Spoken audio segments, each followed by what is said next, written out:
যখন আল্লাহ পাক কাউকে ভালোবাসেন তখন জিবরাইল আলাইহিস সালামকে ডেকে নিয়ে আসেন। ডেকে নিয়ে এসে বলেন যে পৃথিবীতে অমুকের পুত্র অমুক, তাকে আমি ভালোবাসি, হে জিবরাইল তুমিও তাকে ভালোবাসো। এরপর জিবরাইল আলাইহিস সালাম তাকে ভালোবাসতে থাকেন এবং অন্যান্য মালায়েকাদেরকে ডেকে জিবরাইল আলাইহিস সালাম বলেন, আল্লাহ অমুককে ভালোবাসেন, আমিও তাকে ভালোবাসি, তোমরা সবাই তাকে ভালোবাসো। এরপর সমস্ত ফেরেশতারা তাকে ভালোবাসতে শুরু করে। এরপর ফেরেশতা মণ্ডলী পৃথিবীতে আসেন, এসে দুনিয়াবাসীকে উদ্দেশ্য করে বলেন যে অমুকের পুত্র অমুককে আল্লাহ ভালোবাসেন, জিবরাইল ভালোবাসে, আমরা ভালোবাসি, তোমরা সবাই তাকে ভালোবাসো।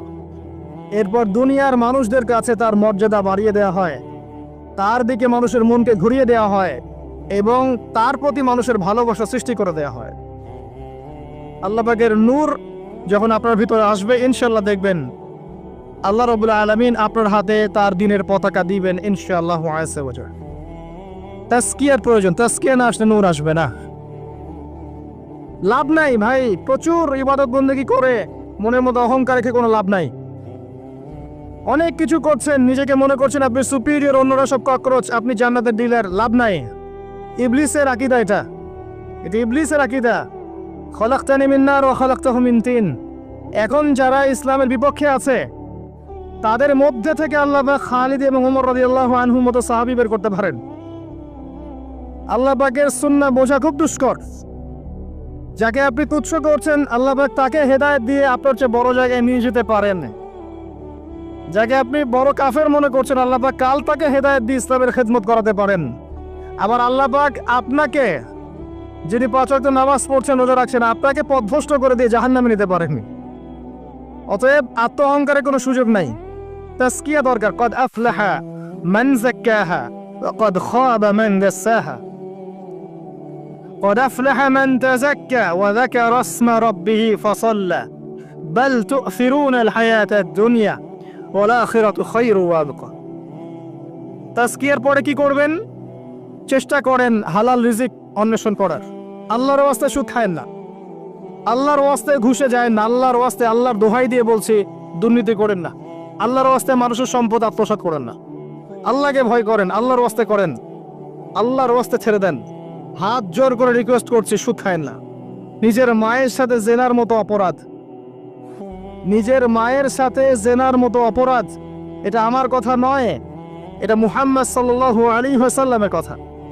যাকে কবরে আপনাকে দেখানো হবে, যিনি আপনার জন্য সুপারিশ করবেন কাল কিয়ামতের মাঠে, যিনি আপনার জন্য হাউজে কাউসারের পানি নিয়ে দাঁড়িয়ে থাকবেন, আপনার উসওয়াতুল হাসানা, সেই মুহাম্মদ সাল্লাল্লাহু আলাইহি ওয়াসাল্লামের কথা।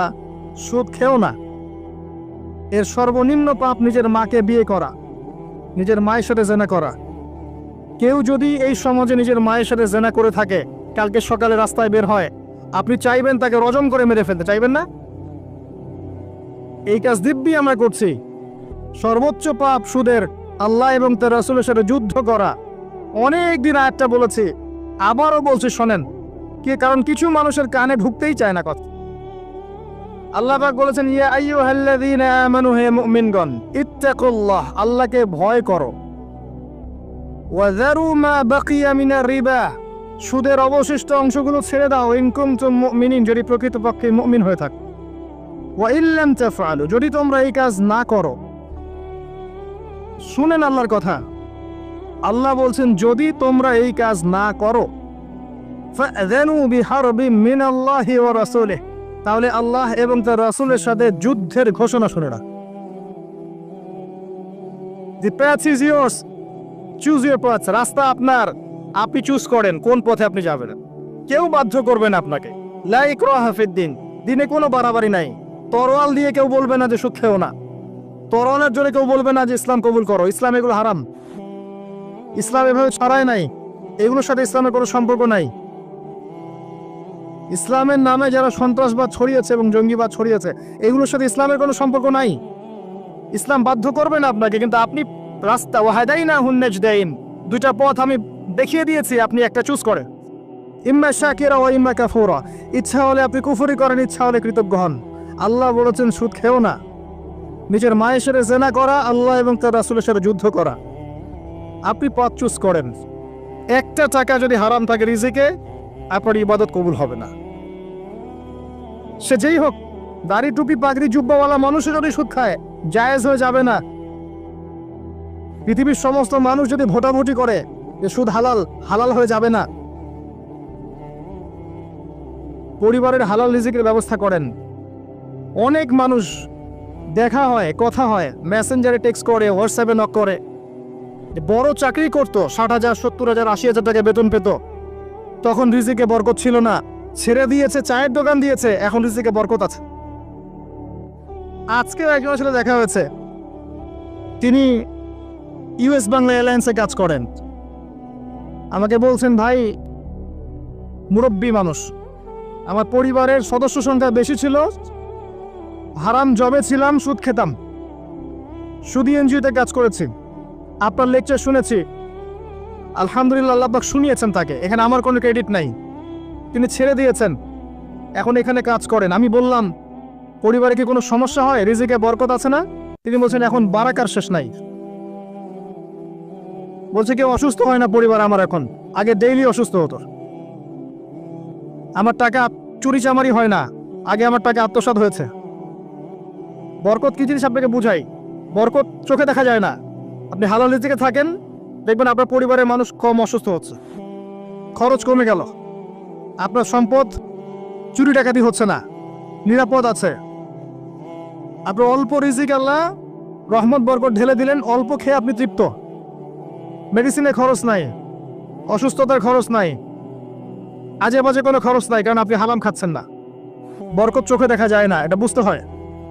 আবার দেখবেন মাসে কোটি টাকা আর্ন করছেন, এই যে বড় একটা ক্যান্সার, এই যে কিডনি ড্যামেজ,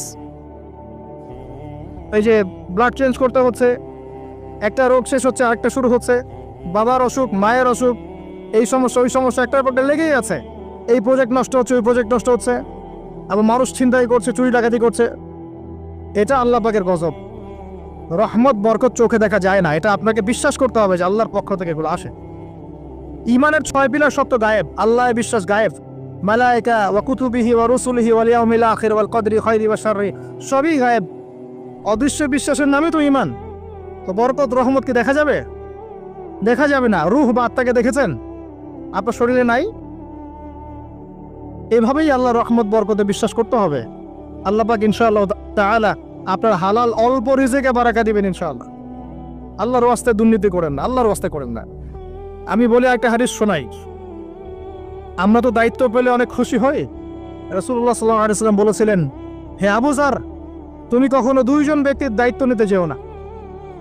যদি 2 জন ব্যক্তির দায়িত্ব নাও, যেন তোমাকে ছুরিবিহীন জবাই করে ফেলা হয়েছে, কারণ প্রত্যেককে তার দায়িত্ব সম্পর্কে জিজ্ঞাসা করা হবে। আমরা তো খুশি হই। রাসূল সাল্লাল্লাহু আলাইহি ওয়াসাল্লাম বলেছেন, তোমরা কি জানো সবচেয়ে বড় মিসকিন কে? সবচেয়ে বড় মিসকিন কে? দরিদ্রকে? সাহাবীরা বলছেন, আমরা তো মনে করি যার কাছে অর্থ সম্পদ কম সেই বড় মিসকিন। আল্লাহ রাসূল বলছেন, ভুল। শোনো, সবচেয়ে বড় মিসকিন সেই ব্যক্তি যে ব্যক্তি পরকালে অনেক নেকি নিয়ে উঠবে, নামাজ, রোজা, হজ, যাকাত, উমরা, হজের নেকি, বিশাল বিশাল নেকি। এরপরে সে দেখবে সামনে মানুষ দাঁড়িয়ে আছে, কারো গীবত করেছে, কাউকে তহমত দিয়েছে, কাউকে অপবাদ দিয়েছে, কারো টাকা চুরি করেছে, কাউকে অন্যায়ভাবে জুলুম করেছে, কাউকে পিটিয়েছে, কারো সম্পদ লুট করেছে ইত্যাদি। তখন আল্লাহ পাক বলবেন, শোধ করে দাও। কিভাবে শোধ করা হবে? ফেরেশতারা জিজ্ঞাসা করবেন, আল্লাহর পক্ষ থেকে হুকুম আসবে, এই ব্যক্তির নেকিগুলোকে ওদের আমল নামে কনভার্ট করো। বলছি শেয়ার ইট পাস করে দাও। ওটা আরো বড় টেকনোলজি হবে ইনশাআল্লাহ তাআলা। বলার সাথে সাথেই আপনার নেকি আমার নেকি দেখা যাবে চলে গেছে, নাউজুবিল্লাহ। এবার সব নেকি শেষ। এবার কি হবে? অর্ডার আসবে, তাদের গুনাহগুলোকে এই ব্যক্তির আমলনামা চাপিয়ে দেওয়া হবে। এরপর আল্লাহ পাক বলবেন, ইকরা কিতাবাক, পড়ো তোমার কিতাব, ওয়া কাফা বিনাফসিকা আল-ইয়াওমা আলাইকা হাসিবা, আজকে তুমি তোমার হিসাব নেওয়ার জন্য যথেষ্ট। এই কিতাব আর ডান হাতে আসবে না, ঘুরে আসবে। ওয়া আম্মা মান উতিয়া কিতাবাহু বিশিমালিহি ফাসাউফা ইয়াদউ সুবুরা, তখন সে মওতকে ডাকতে থাকবে, হায় আজকে আমার একটা মৃত্যু দিয়ে কাজ হবে না, 1000টা মওত আমার দরকার। সুবহানাল্লাহ, ইন্না লিল্লাহি ওয়া ইন্না ইলাইহি রাজিউন। এই হচ্ছে তাদের পরিণতি যারা অন্যের সম্পদ আত্মসাৎ করে খাবে। আল্লাহ পাক আমাদেরকে বোঝার তৌফিক দান করুন এবং মানুষের সাথে জড়িত হক যাতে থাকবে। আল্লাহ পাক যেন আমাদেরকে মানুষের সাথে জড়িত কোনো হক না রাখেন, পবিত্র অবস্থায় দুনিয়া থেকে নেন, আল্লাহুম্মা আমিন। কারণ দুনিয়াতে যা যার হক তাকে তাকে দিয়ে দেন। ভাই আমি একটা কথা বলেছি, কথাটা ভাইরাল হয়েছে অনেক। মানুষ মানুষের অবস্থানকেই ভালোবাসে, মানুষ কখনোই মানুষের অন্তঃসত্ত্বাকে ভালোবাসে না। অবস্থান আপনার ভালো, আপনার পিছনে মানুষের অভাব থাকবে না। আজকে আপনার ক্ষমতা আছে, পাওয়ার আছে, খ্যাতি আছে, ইত্যাদি আছে, মানুষ দেখবেন পিছনে ঘুরঘুর করছে, ঘুরঘুর করছে, এবং এরা কিন্তু সবাই সবার স্বার্থেই ঘুরঘুর করছে। এর বাইরে আল্লাহ পাক কিছু মানুষের মনে আল্লাহর পক্ষ থেকে মহব্বত দেন, এটা আলাদা বিষয়। এটা শুধু ধার্মিকদের ক্ষেত্রেই সম্ভব। ওই দুই ব্যক্তি যারা আরশের ছায়া ছায়া পাবে, তারা একে অপরকে আল্লাহর ওয়াস্তে মহব্বত করেছে, তাই না? অতএব আল্লাহর পক্ষ থেকে একটা মহব্বত থাকে, এটার কোনো স্বার্থ থাকে না, নিঃস্বার্থ ভালোবাসা। এটা টোটালি নিঃস্বার্থ ভালোবাসা, কোনো স্বার্থ নাই। কিন্তু দুনিয়ার ভালোবাসা স্বার্থিক, স্বার্থপর। অবস্থানকে আপনাকে মূল্যায়ন করা হবে। আপন শুধু আল্লাহ পাক আপনার। আল্লাহর জন্যে যার যার হক তাকে তাকে দিয়ে দেন, নিজের হক আল্লাহর কাছে চেয়ে নেন, আপনি সুখে থাকবেন ইনশাআল্লাহ। এর চেয়ে কোনো ফিলোসফি নাই দুনিয়াতে সুখে থাকার। আপনি মানুষকে সন্তুষ্ট করতে পারবেন না, পরিবার, বাবা মা, ছেলে মেয়ে, বউ বাচ্চা, কাউকে সন্তুষ্ট করতে পারবেন না। 100% আপনি কাউকে সন্তুষ্ট করতে পারবেন না। সারা জীবন করে যাবেন, আপনার বিরুদ্ধে অভিযোগ থেকেই যাবে। শুধু আল্লাহ রাব্বুল আলামিন অপেক্ষা করে বসে আছেন। এই বসে আছেন কথাটাকে আবার ভাইরাল করে বিতর্কিত করেন না। এই বসে আছেন বুঝিয়েছে আল্লাহ পাক অপেক্ষা করছেন। মুশকিল মিডিয়ার সামনে কথা বলা, বলবো একটা তালগোল পাকিয়ে বানাবে আর একটা। এই কারণে আমি মিডিয়া এখন পছন্দ করি না। প্রয়োজনে আমি মাঠে ময়দানে জুমার খুতবা দিব, আমার কোনো দরকার নেই মিডিয়া, কোনো প্রয়োজন নেই আমার। কিছু অফিসিয়াল দেখা হয়েছে এই কারণে, যাতে এই কথাগুলো এর মধ্যে ভালোটুকু মানুষের কাছে পৌঁছে যায়, খারাপটুকু আমরা মুছে ফেলে দিই। ভালো, আমার খারাপের দরকার নাই। আর এগুলো করে করে মানুষের ক্ষতি করেছি আমরা অনেক। দিন দিন দিন দিন আলেম ওলামাদের সংখ্যা এই বাংলার মাটি থেকে কমে গেছে। যে কথাটা বলছিলাম, হক দিয়ে দেন, আপনি আপনার হক আল্লাহর কাছে চেয়ে নেন। মানুষকে আপনি সুখী করতে পারবেন না। আল্লাহ পাক অপেক্ষা করছেন আপনার জন্য। আপনি কখন তওবা করে তার দিকে ফিরে আসবেন, দেন দিন আল্লাহ পাক আপনাকে মাফ করে দিবেন সব। আল্লাহ পাক বলেছেন, শোনেন, ইল্লা মান তাবা, যে অনেক গুনাহ করেছে, শিরক করেছে, জিনা করেছে, মদ খেয়েছে, বেদাত করেছে, হারাম খেয়েছে, আল্লাহ পাকের অবাধ্য হয়েছে, নামাজ পড়ে নাই, যাকাত দেয় না, ইত্যাদি ইত্যাদি অনেক অন্যায় করেছে, একদিন তওবা করে ফিরে এসেছে। আল্লাহ পাক বলছেন, ইল্লা মান তাবা, যে ব্যক্তি তওবা করে ফিরে আসলো, ওয়া আমানা, এবং ঈমান নিয়ে আসলো, ওয়া আমিলা আমালান সালিহান, এবং এখন থেকে সৎ আমল করা শুরু করলো, হোক সে নারী বা পুরুষ, যে কেউ, যে কোনো বয়সের, যে কোনো বর্ণের, যে কোনো ভাষার, যে কোনো দেশের, এগুলো কিচ্ছু যায় আসে না আল্লাহ পাকের। ইন্নাল্লাহা লা ইয়ানজুরু ইলা আজসামিকুম ওয়ালা ইলা সুওয়ারিকুম ওয়ালাকিন ইয়ানজুরু ইলা কুলুবিকুম ওয়া আমালিকুম। আল্লাহ পাক শুধু কলব দেখেন, আমল দেখেন, রক্ত মাংস বর্ণ এগুলো দেখেন না। আল্লাহ পাক ফিরে এসেছে, আমল, ঈমান এনেছে, আমল সালেহ করেছে।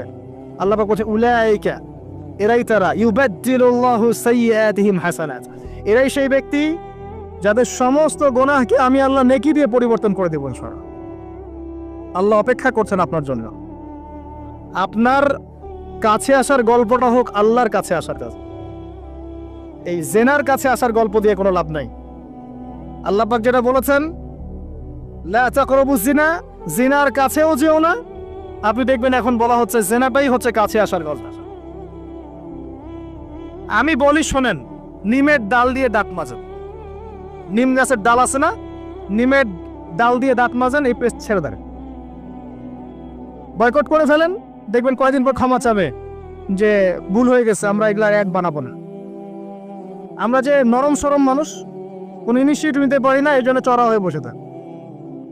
প্রতিটা সেক্টরেই দুর্নীতি চলছে। এই যে কাছে আসার গল্পের নাম দিয়ে মানুষকে জেনা করাচ্ছে। যুবক যুবতী স্কুল লাইফ থেকে মাহরাম, গায়রে মাহরাম, এই গায়রে মাহরামের সাথে স্কুল লাইফ থেকে শুরু হয়। স্কুল লাইফে পড়ছে ক্লাস 8, 9, 10। ক্লাস 8, 9, 10 এর মেয়েরা, ছেলেরা এখন অ্যাডাল্ট। এরা এরা এমন কিছু করে যে আপনার কল্পনাও নাই। এই বয়সেও তো সব পাপ করা শেষ। এগুলোর সাক্ষী আপনারাই, আমার উপর আমাকে ভালো মন্দ বলেন না, এগুলোর সাক্ষী আপনারা নিজেরাই। নিজেদের ঘরগুলো দেখেন। আর সবচেয়ে বড় কথা হচ্ছে ঘরের মানুষ কিন্তু কথা শোনে না। দেখবেন আপনি সারা দুনিয়ায় দিন ক্যাম্প করে ফেলছেন, দিনটা আর আপনার ঘটনা হচ্ছে নূহ আলাইহিস সালামের মতো। দেখবেন বউ কথা শোনে না, স্বামী ছেলে কথা শোনে না। এটাই বাস্তবতা। কিন্তু নূহ আলাইহিস সালামের ঘটনা মনে নাই? 950 বছর দাওয়াত দিয়েছেন, শেষে গিয়ে বলেছেন বিয়ান্নি মাগলুবুন ফান্তাসির, আল্লাহ আমি পরাজিত হয়ে গেছি, আমাকে সাহায্য করো, আমি পারছি না। আল্লাহ পাক আযাব নাজিল করে দিলেন। তিনি পার হয়ে গেলেন না?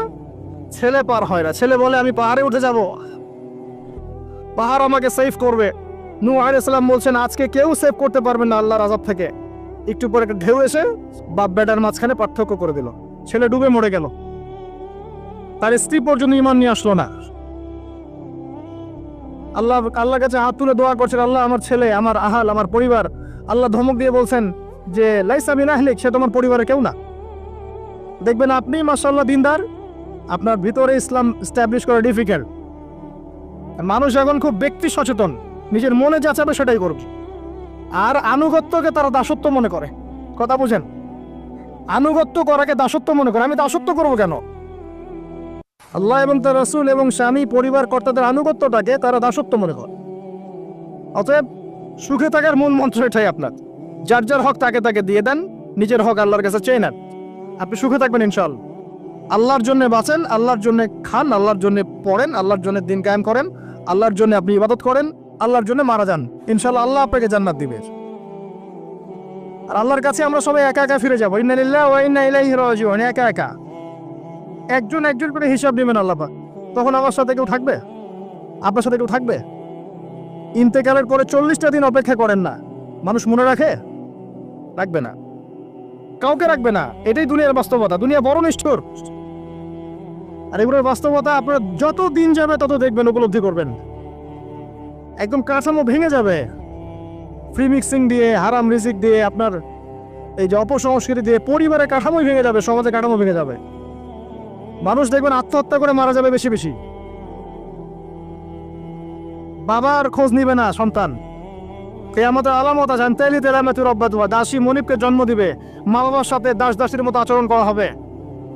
টাকার জন্য, সম্পদের জন্য মানুষ ভাইকে হত্যা করবে, বোনকে হত্যা করবে, ছেলে বাবাকে হত্যা করবে, মাকে হত্যা করবে। এগুলো সব কিয়ামতের আলামতের হাদিস। এগুলো আপনি বাস্তবতা মিলিয়ে দেখেন, 100% মিলে যাবে। এগুলো চলছে এখন। এই জায়গায় আমি বলবো আত্মকেন্দ্রিক হন। একটা আয়াত শোনাচ্ছি আপনাকে, আমার খুব পছন্দের একটা আয়াত। এবং আল্লামা তাকি উসমানীর নাম শুনেছেন? আমার জানা মতে বিশ্ব বরেণ্য আলেমদের একজন। তিনি একটা গোটা বই লিখেছেন, পুরা বইটাই একটা আয়াতের উপরে। বইটা পড়েন, আপনার কাছে মনে হবে বইটার প্রতিটা কথা আপনার জন্য লেখা হয়েছে। তাসকিয়া, আত্মশুদ্ধি, আত্মশুদ্ধি ও তাসাউফ।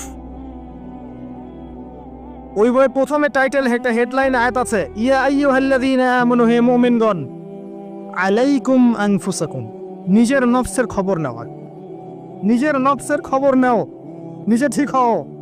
মান লা ইয়াদুররুকুম মান দাল্লা ইন ইহতাদাইতুম, যারা পথভ্রষ্ট হয়ে যাচ্ছে বা গেছে, এদের পথভ্রষ্টতা তোমাদের কোনো ক্ষতি করবে না যদি তোমরা হেদায়েতের উপর থাকো। এর চেয়ে বড় কোনো মেডিসিন নাই। এই আয়াতের মধ্যে সব কিছু আছে, আমাদের সমস্যা এবং আমাদের সলিউশন।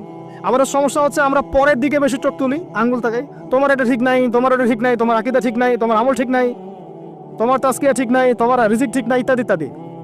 নিজের দিকে এতবার আঙ্গুল আমরা তুলি না। আমার আকীদা ঠিক আছে কিনা, আমার মানহাজ ঠিক আছে কিনা, আমার আমল বেদাত মুক্ত কিনা, আমার রিজিক ঠিক আছে কিনা, আমার পরিবার ঠিক আছে কিনা, আমার নফসে আত্মশুদ্ধি আছে কিনা, আমার ভিতরে হিংসা আছে কিনা, গীবত আছে কিনা, তোহমত দেয় কিনা, অহংকার আছে কিনা, এগুলো আমাকে চিন্তা করতে হবে।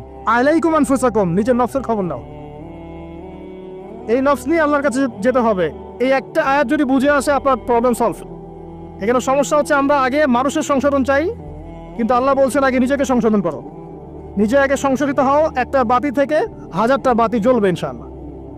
আর নিজেকে সংশোধন করতে না পারলে আমি বাতি জ্বালাতে পারবো না। তো ইভেন এখানে বসে আমি যে কথাগুলো বলছি বা বলবো বা বলা হয়, যারা বলে, তারা নিজেরা যদি সেগুলোর উপর আমল না করে, এই কথার কোনো তাসির হবে না আপনার উপরে। আপনি শুনবেন, এক কেন্দ্রে ঢুকবে, আর এক কেন্দ্রে বেরো যাবে, বাসায় গিয়ে ঘুমিয়ে যাবেন। এটা বাস্তবতা। রাসূলুল্লাহ শোনেন, রাসূলুল্লাহ সাল্লাল্লাহু আলাইহি ওয়াসাল্লামের দাওয়াতে এত হিউজ মানুষ ইসলাম কবুল করলো কেন বলেন তো? মূল কারণ কি জানেন? ইসলামের প্রতিটা বিষয়ের উপরে নবী সাল্লাল্লাহু আলাইহি ওয়াসাল্লাম নিজে আগে আমল করে দেখিয়েছেন। এই জন্য তার কথার মধ্যে নূর এবং তাসির এবং বারাকা এত বেশি ছিল যে মানুষের কলিজার মধ্যে কথাগুলো আঘাত করেছে, মানুষ পরিবর্তন হয়েছে। আর আমাদের টোটাল উল্টা। এইখানে বসবো, এই ধরনের জায়গায় যারা বসি তাদের এক শ্রেণীর কথা বলছি, সবাই না।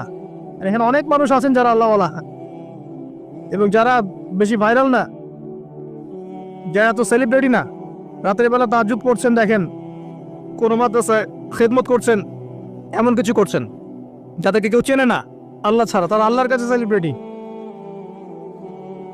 এখানে টোটালি উল্টা। আমরা বলি যেটা সেটা নিজেরা করি না, আর সেটা করি যা বলি না।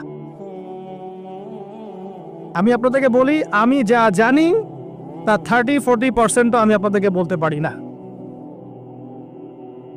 ভয়ে বলি না। আর আমি যা বলি তার 100%-এর মনে হয় 50-60-70% আমি করতে পারি না। নিজেদেরকে নিয়ে শঙ্কিত আমরা যে কি হবে। তো এই আয়াতের উপর আমল ছাড়া আমাদের কোনো গতি নাই। ইয়া আইয়ুহাল্লাযীনা আমানু, হে মুমিনগণ, আলাইকুম আনফুসাকুম, নিজের নফসের খবর নাও। লা ইয়াদুররুকুম মান দাল্লা ইন ইহতাদাতুম, তোমরা যদি হেদায়েত প্রাপ্ত হয়ে থাকো, ওদের পথভ্রষ্ট তো তোমাকে ক্ষতি করবে না।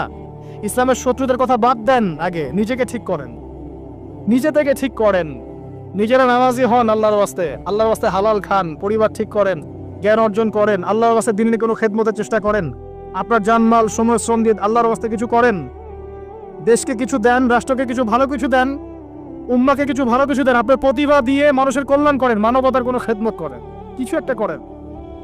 গবাদি পশুর মতো জীবনটাকে নষ্ট করবেন না। খাওয়া, ঘুমানো, পেশাব পায়খানা করা, স্ত্রী সহবাস করা, বাচ্চা পয়দা করা, ডেড, এই হলো আমাদের জীবনের প্যাটার্ন। এখন কিছু করেন। সবাই তাকিয়ে আছে আপনাদের দিকে, আমাদের দিকে না, সবাই তাকিয়ে আছে আপনাদের দিকে। আল্লাহ পাক আপনাদেরকে বোঝার তৌফিক দান করেন। আর কয়েকটা কথা বলে শেষ করছে, অনেক রাত হয়ে গেছে, যত লম্বা হবে ফজরের নামাজ কাজা হয়ে যাবে। সেটা হলো আত্মশুদ্ধির পরে হালাল রিজিকের কথা বলেছে। আল্লাহর ওয়াস্তে সুদ খায়েন না, ঘুষ দুর্নীতিতে যায়েন না। এরপরে আমি যেটা বলবো যে প্রকৃত মিসকিনদের কাতারে আমরা যেন না দাঁড়াই, মানুষের সাথে জড়িত কোনো হক রাখেন না। আরো বলবো, পারিবারিক আদর্শ ঠিক করার চেষ্টা করেন। আমি জানি এটা খুব ডিফিকাল্ট, নিজেকে দিয়েই বুঝি এটা খুব ডিফিকাল্ট। যে নূহ আলাইহিস সালামের কথা বললাম, কওমে লুত আলাইহিস সালামের কথা শোনেন, তার স্ত্রী ঈমান নিয়ে আসে নাই, নবী সাল্লাল্লাহু আলাইহি ওয়াসাল্লামের চাচারা ঈমান নিয়ে আসে নাই। এটাই সিস্টেম, এটাই নিয়ম। যখন দেখবেন দাওয়াত দিতে দিতে বোঝাতে আপনি ব্যর্থ, তখন আপনি আসহাবুল কাহফের মতো একা হয়ে যান। তাও ভালো, আসহাবুল কাহফের মতো একা হয়ে যান। একা একা দিনের পথে চলেন, আল্লাহর কাজ আপনি একাই করেন। ইব্রাহিম একা একটা উম্মাহ, তার সাথে কেউ ছিল না, সে একাই একটা উম্মাহ ছিল। আল্লাহ পাক তাকে একটা উম্মাহ বলেছেন। আর এরপর যে কথাটা বলবো, শেষ কথা, সেটা হলো আল্লাহ পাক আমাদের সবাইকেই কিছু না কিছু প্রতিভা দিয়েছেন। জান, মাল, সময়, শ্রম, কারো অর্থ, কারো মেধা, কারো লেখার ক্ষমতা, কারো বলার ক্ষমতা, কারো সংগঠিত করার ক্ষমতা ইত্যাদি। আল্লাহ পাক যাকে যে ক্ষমতা দিয়েছেন, আপনার প্রতিভাটাকে আপনি আল্লাহর পথে কাজে লাগান। ছোট্ট কিছু করেন না, এতিমদের একটা প্রজেক্ট করেন, একটা মসজিদ করেন, একটা মাদ্রাসা করেন, একটা মক্তব করেন, একটা স্কুল প্রতিষ্ঠা করেন, একটা কলেজ প্রতিষ্ঠা করেন, একটা অর্থনৈতিক কোনো সিস্টেম কিছু লঞ্চ করেন, একটা ইসলামিক এনজিও করেন, কিছু একটা করেন যা দিয়ে আপনার দিনের কোনো উপকার হয়, ইসলাম এগিয়ে যায়। ইনশাল্লাহ এভাবেই আস্তে আস্তে আস্তে আস্তে সবার ক্ষুদ্র ক্ষুদ্র প্রচেষ্টা ইসলাম এগিয়ে যাবে ইনশাআল্লাহ। আজ হোক আর কাল হোক, আল্লাহর জমিন, আল্লাহর দিন প্রতিষ্ঠা হবে ইনশাআল্লাহ তাআলা। এবং আল্লাহর দিন যখন প্রতিষ্ঠা হবে, সবাই সুখে থাকবে, কেউ কষ্টে থাকবে না ইনশাআল্লাহ তাআলা। আল্লাহ রাব্বুল আলামিন আমাদের সবাইকে পবিত্র কোরআন এবং সুন্নাহ অনুযায়ী জীবনযাপন করার তৌফিক এনায়েত করুন, আমিন। আল্লাহ রাব্বুল আলামিন আমাদের সবার পারিবারিক আদর্শ সুশৃঙ্খল করে দিন, ইসলামিক করে দিন। আমাদের সবাইকে আল্লাহ পাক হালাল রিজিকের ব্যবস্থা করে দিন, এবং আমাদের মা বোনদেরকে আল্লাহ পাক খাস পর্দায় থাকার তৌফিক দান করুন। আল্লাহ পাক আমাদের সবাইকে পড়াশোনা করার তৌফিক দান করুন। এবং আমি এখানে যে কয়টা কথা বলেছি, এর বাইরে কয়েকটা সাবজেক্ট পড়বেন। আমি কোরআনের কথা বলেছি, হাদিসের কথা বলেছি, আরও বলেছি তাজকিয়ার কথা, আত্মশুদ্ধির কথা। এরপর আর কয়েকটা সাবজেক্ট পড়বেন, সেটা হচ্ছে ইসলামিক হিস্ট্রি, ইসলামের ইতিহাস, ইসলামিক অর্থনীতি, আরও পড়বেন ইসলামিক জিওপলিটিক্স, এবং জেনারেল লাইনে যারা যারা পড়ছেন এখানেই পড়াশোনা কন্টিনিউ করবেন, পাশাপাশি ইসলামের এই লেখাপড়াগুলো করবেন। আর মাদ্রাসা যারা পড়ছেন, মাদ্রাসায় পড়ার পাশাপাশি আপনারা জেনারেল সাবজেক্টগুলো পড়ার চেষ্টা করবেন ইনশাআল্লাহ। আল্লাহ পাক আপনাদের জ্ঞানকে বাড়িয়ে দিন, জ্ঞান অনুযায়ী আমল করার তৌফিক দান করুন। আল্লাহ পাক আমাদের সবাইকে তাজকিয়া দান করুন, আত্মশুদ্ধি দান করুন, আলেম ওলামার সোহবত দান করুন। আল্লাহ পাক আমাদের সবাইকে হালাল রিজিকের ব্যবস্থা করে দিন। আমাদের যার যে অসুস্থতা আছে আল্লাহ পাক সেগুলোকে শেফায়ে কামেলা দান করুন। আমাদের মধ্যে যারা মারা গেছেন আল্লাহ পাক সবাইকে মাফ করে দিন, আমিন।